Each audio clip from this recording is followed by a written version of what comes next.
بلکہ یہاں تک روایت آتی ہے قیامت اس وقت تک قائم نہیں ہوگی جب تک میرے امت میں 30 دجال پیدا نہ ہوں گے. دجال یعنی جھوٹا نبوت کا دعوے دار. ایگزامپل مسیلمہ بن کذاب. Recent example Mirza Ghulam Ahmad Qadiani. آج کل اس قادیانی گروپ پاکستان کے بارڈر سے کراس ہو کر انڈیا میں شامل ہو گیا. انہیں دیکھے تو آپ انہوں بھی مسلمان ہی لگتے ہیں, تمہوں کو پیٹا کے رسوت بنتے, نمازہ بھی پڑھتی, لیکن مرزا غلام احمد قادیانی کو مسیح ہو یا نبی ہو مانتے.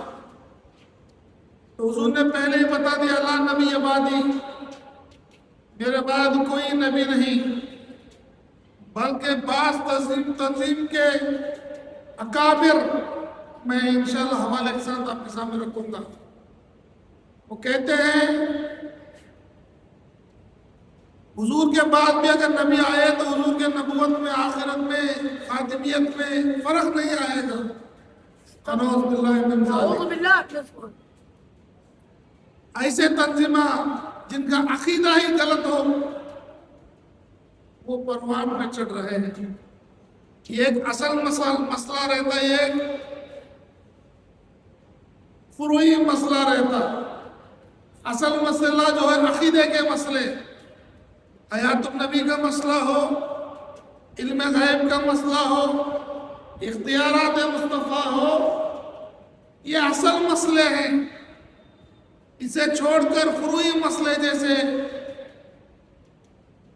فاتحہ, عرصہ, اسے پکڑ لے تو لوگوں کو اوپر کفر و شرک کے فتوے دے رہے ہیں. یعنی ہاتھی کے دانت دکھانے کے ایک چاپنے کے ایک طرح. اصل مسئلہ کے اوپر یہ لوگوں کا عقیدہ کفر ثابت ہو جائے گا, یہ لوگ بچ نہیں سکتے.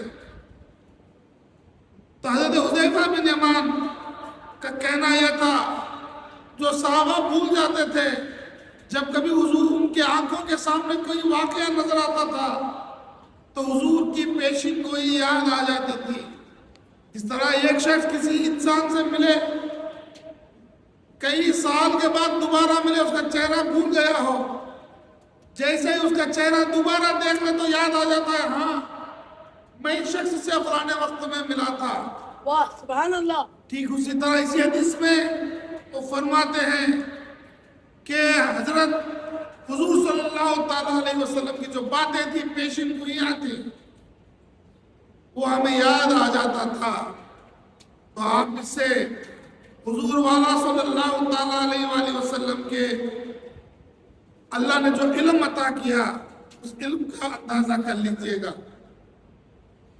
میں نے یہ حدیث آپ کے سامنے اس لیے رکھا, جب حضور صلی اللہ تعالیٰ علیہ وآلہ وسلم قیامت تک آنے والے سب واقعات بتا دیے, بلکہ میدان محشر میں ہونے والے واقعات بھی بتا دیے. سب سے آخر جو جنت میں جائے گا, سب سے آخر جو دوزخ میں جائے گا, وہ بھی حضور صلی اللہ علیہ وآلہ وسلم نے بتا دیا. امت میں سب سے بڑا فتنہ اگر کوئی ہوگا وہ دجال کا فتنہ ہوگا. اب دجال کے فتنے کے بارے میں جب حضور نے بتا دیا, میں یہ بتانا چاہتا ہوں حضرات کہ حضور نے امت کو ایسے ہی نہیں چھوڑ دیا. جو بھی گمراہ کرنے والا فتنہ امت محمدی میں پیدا ہونے والا ہو, حضور صلی اللہ تعالیٰ علیہ وآلہ وسلم نے پہلے ہی امت کو بتا دیا. اب امت ہے کہ ان نشانیوں کو پہچانے, اندھی نہ بنے. آج امت کا یہ حال ہے کہ حضور کے احادیث تو سامنے ہیں, بتانے والے موجود بھی ہیں, لیکن امت اندھا بن رہی ہے, ان فتنوں سے اپنے آپ کی حفاظت نہیں کر پا رہی ہے. اسی کی طرف اشارہ کرتے ہوئے ایک دوسری حدیث آتی ہے مسلم شریف کی, یہ بھی حدیث حضرت حذیفہ بن یمان روایت کرتے ہیں، کہتے ہیں فتنوں کے دور میں فتنوں کے اثر سے دو طرح کے مسلمان ہو جائیں گے، ایمان والے ہو جائیں گے۔ ایک وہ ایمان والے جن کے دلوں پر فتنہ اثر کرے گی، ان کے دل پر زنگ لگ جائے گا، دل کالا ہو جائے گا، اور جن کا دل کالا ہو جائے گا اللہ انہیں دوزخ میں ڈالنے والا ہے۔ جو فتنوں سے بچے گا، اپنے آپ کی حفاظت کرے گا، اللہ ان کے دل کو پاک کرے گا، دل منور ہو جائیں گے، دل سفید ہو جائیں گے، اللہ انہیں جنت میں مقام عطا کرنے والا ہے۔ کلیئر حضور نے حدیث میں بتا دیا۔ بلکہ ایک اور حدیث میں آتا ہے، حضور صلی اللہ تعالیٰ علیہ وسلم، یہی حذیفہ بن یمان راوی ہے، حضور صلی اللہ تعالیٰ علیہ وسلم فرماتے ہیں فتنے اس طرح قیامت کے قریب نازل ہوں گے جس طرح بارش تمہارے گھروں کے درمیان برسے گی، اس طرح فتنے برسیں گے۔ جو گھر سے باہر نکلے گا ایمان کی حالت میں، جب گھر کو واپس پہنچے گا کافر ہو کر پہنچے گا۔ بلکہ یہاں تک حضور فرماتے ہیں فتنوں کے دور میں سونے والا بیٹھنے والے سے بہتر ہے، بیٹھنے والا کھڑے ہونے والے سے بہتر ہے، کھڑا ہونے والا چلنے والے سے بہتر ہے۔ صحابہ نے پوچھا یا رسول اللہ ان فتنوں سے ہم کس طرح بچیں؟ تو حضور صلی اللہ تعالیٰ علیہ وآلہ وسلم فرماتے ہیں ایسی حالت میں تمہیں چاہیے کہ اپنے اونٹوں کے ساتھ ہو جاؤ، اپنے بکریوں کے ساتھ ہو جاؤ، یعنی اونٹ اور بکریاں جو جنگل میں چراتے ہیں ان کے ساتھ اپنا مقام کر لو، ان فتنوں کے جگہوں سے الگ ہو جاؤ، جنگل میں مقام اختیار کر لو، اپنے ایمان کی حفاظت کر لو۔ یہ حضور صلی اللہ تعالیٰ علیہ وآلہ وسلم نے ہمیں بتا دیا۔ حضرات گرامی، علامہ ارشد القادری نے یہ جو فتنے ہیں، یہ دور حاضر کے فتنے، ان کے اوپر بہترین احادیث مبارکہ کو اکٹھا کیا اور ایک کتاب بنی ہوئی میرے پاس کتاب ہے۔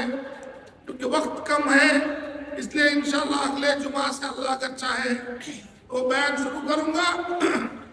حذیفہ بن یمان کی بات آ گئی، حذیفہ بن یمان کی بات آ گئی، بتاتا ہوا چلتا ہوں۔ شاہ فیصل کا دور تھا عراق میں، عراق میں شاہ فیصل کا دور تھا، سعودی کا نہیں، عراق کا بادشاہ، شاہ فیصل کا دور تھا۔ شاہ فیصل خواب میں دیکھتا ہے کہ حضرت حذیفہ بن یمان رضی اللہ تعالیٰ عنہ خواب میں آتے اور کہتے ہیں اے بادشاہ میرے خبر میں پانی آ رہا ہے اور جابر بن عبداللہ رضی اللہ تعالیٰ عنہ کے خبر میں ٹھیک پہنچ رہا ہے، لہذا ہمارے دونوں کے جسموں کو دوسرے مزاروں میں بدلاؤ۔ ان کے دونوں مزاریں عراق کے بغداد کے دریائے دجلہ کے کنارے تھے۔ خواب میں بادشاہ نے دیکھا، صبح اٹھا بھول گیا، دوسرے دن پھر وہی خواب، بادشاہ بھول گیا، تیسرے دن حضرت حذیفہ بن یمان رضی اللہ تعالیٰ عنہ، یہ 19ویں صدی کا سچا واقعہ ہے۔ یہ واقعہ کو دیکھ کر بہت سارے لوگ ایمان نہیں کلمہ پڑے۔ حضرات گرامی، قاضی عراق کے خواب میں حذیفہ بن یمان آتے ہیں، یہی بات کہتے ہیں 2 دن سے میں بادشاہ کو خواب میں بول رہا ہوں، بادشاہ بادشاہ بھول رہا ہے، اے قاضی آپ جا کر بادشاہ کو بتائیں ہمارے جسموں کو منتقل کیجئے گا۔ دوسرے دن قاضی جو ہے وزیر سے ملتے ہیں، قاضی اور وزیر مل کر بادشاہ کے پاس پہنچتے ہیں، پوری صورتحال بتاتے ہیں۔ بادشاہ بھی تصدیق کرتا ہے، ہاں مجھے بھی خواب پڑا، میں بھول گیا تھا۔ تو قاضی شہر کہتے ہیں لے جائے، بادشاہ فوراً ان دونوں کے لاشوں کو، جسد مقدسہ کو جو حضور صلی اللہ تعالیٰ علیہ وآلہ وسلم کے جلیل القدر صحابی ہیں، انہیں منتقل کیا جائے۔ تو بادشاہ کچھ ماہرین کو بلاتا ہے، وہ چیک کرنا چاہتا ہے کہ واقعی ان کے خبروں میں پانی پہنچا یا نہیں۔ تو انجینئرز کو بلایا جاتا ہے، جیوگرافیکل انجینئرز کو۔ ان کے مزاروں سے 30 یا 50 فیٹ کے دور میں زمین کو 50 فیٹ تک کھود دیا جاتا ہے، پانی کا کوئی ٹھیک بھی نہیں پایا جاتا۔ بادشاہ کہتا ہے جب یہاں تک پانی جب نہیں پہنچا، ان کے خبروں میں کیسے پہنچ سکتا ہے؟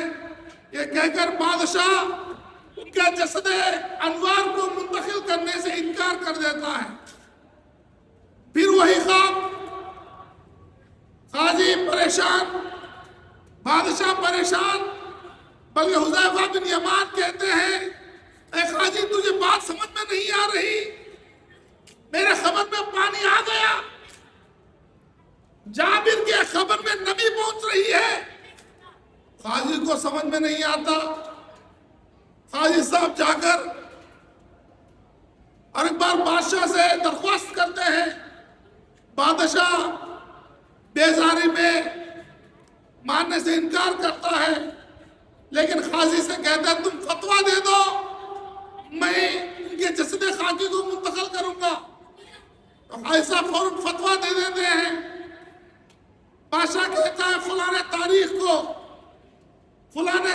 کو اصحاب رسول کے مزاروں کو کھودا جائے گا، ان مزاروں سے ان کے جسم مقدسہ کو نکالا جائے گا اور ان کی مزاروں کو دوسری جگہ منتقل کیا جائے گا۔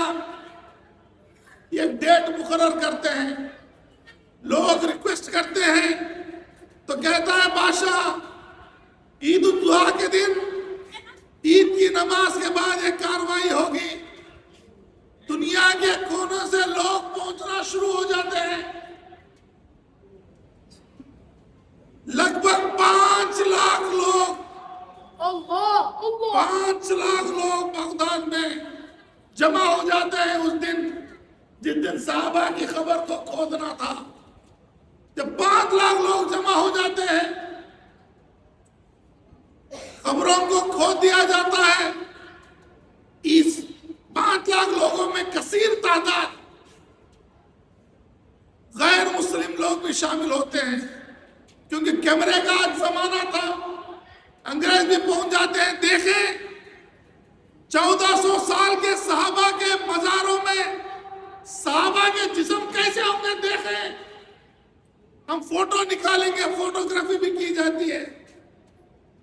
1400 سال بعد جب کھودا گیا، دیکھتے کیا ہے، ان کے کفن سلامت تھا۔ کفن کو جب ہٹا کر دیکھا گیا، داڑھی کے بال، سر کے بال میں سلامت تھے، آنکھوں سے روشنی پھوٹ رہی تھی، بلکہ روایت میں آتا ہے لوگ صحابیوں کے آنکھوں میں آنکھ ڈال کر بھی دیکھ نہیں سکتے تھے، آنکھوں میں اتنا نور تھا۔ جب ان کے جسموں کو چھوتے تھے، جس طرح زندہ آدمی کو چھونے پر خون کی روانی محسوس ہوتی ہے، اس طرح ان کے صحابہ کے جسموں کی خون کی روانی محسوس ہو رہی تھی۔ ایسے لگ رہا تھا کہ وہ ابھی زندہ ہے، وہ ہمیں دیکھ رہے ہیں۔ تو 5 لاکھ لوگ نماز جنازہ ادا کرتے ہیں اور انہیں دوسری جگہ دفن کیا جاتا ہے. آج بھی عراق میں بغداد میں حضرت حذیفہ بن یمان، حضرت عبداللہ، حضرت جابر ابن عبداللہ کی مزار موجود ہے، آپ جا کر دیکھ سکتے ہیں. اور جو غیر مسلم 1400 سال کے بعد صحابوں کے چہرے کو دیکھا، فوراً انہوں نے بھی اشہد ان لا الہ الا اللہ وحدہ لا شریک لہ ونشہد ان محمدًا عبدہ ورسولہ کلمہ پڑھ کر دائرہ اسلام میں آ گئے. ایسے ہوتے ہیں محمد کے صحابہ کی شان. 1400 سال بعد بھی ان کے چہرے کو دیکھیں. کافر کلمہ پڑھ کر مسلمان ہو جاتا ہے، مسلمانوں کے ایمان تازہ ہو جاتا ہے. تو حضرات گرامی، اس سے یہ بات پتہ یہ بھی چلتی ہے کہ محمد کے غلاموں کا کفن میلا نہیں ہوتا. زمین میلی ہو گئی، قبروں میں پانی آ گیا، لیکن مصطفیٰ کے غلاموں کا کفن میلا نہیں ہوا. یہی تو ہمارا عقیدہ ہے.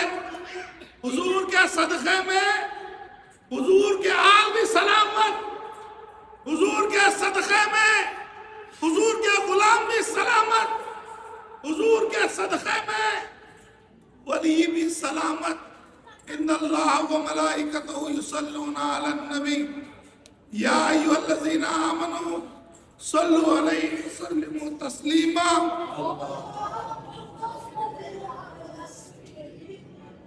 محمد النبی وعلی آلہ وصحبہ وآخر دعوانا الحمد للہ رب العالمین. السلام علیکم ورحمۃ اللہ وبرکاتہ.